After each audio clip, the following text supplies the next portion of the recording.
سلامونه د پښتو نیوز خبر ته بخیر راغلاست. د ایران د قدس ځواکونو قمندان قاسم سلیماني تېره شپه د بغداد په هوایي ډګر کې د متحده ایالاتو په یو هوایي برید کې وژل شوی.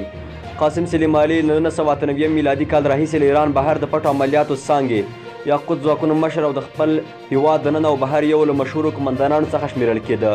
د امریکا دفاع وزارت په یو اعلامیه کې ویلي چې پر قاسم سلیماني د برید امر ډونالډ ټرمپ کړی و. په اعلامیه کې وړاندې راغلی چې قاسم سلیماني په عراق او ټوله سیمه کې پر امریکایي ځواکونو د بریدونو پلانونه جوړول چې دا کار دوی ته د زغملو نه و. بلخوا د امریکا ولسمشر ډونالډ ټرمپ خپلو د څرګندونو کې ویل چې امریکا د نړۍ لومړی درجه ترهګر وواژه. هغه د خپلو خبرو پر دوام ویلي هغه برید چې پرون ترسره شو باید وړاندې ترسره شوی وی چې د ډیرو خلکو ژوند ژغورل شوی وی. خو په ورته وخت کې د ایران مذهبي مشر آیت الله علي خامنه‌ای ویلي چې د قاسم سلیماني غچ به له امریکا اخلي او د سلیماني لار به دوام لري. سلیماني په سیمه کې د آیت الله علي خامنه‌ای خاص قمندان او یوازې هغه ته ځواب ویونکی و. دغه راز خامنه‌ای په ایران کې درې ورځنی ملي ماتم اعلان کړی. همدارنګه ارګ هم د یوې خبرپاڼې په خپرولو سره له امریکا او ایران څخه غوښتي چې خپل منځي ستونزې د خبرو لارې حل کړي.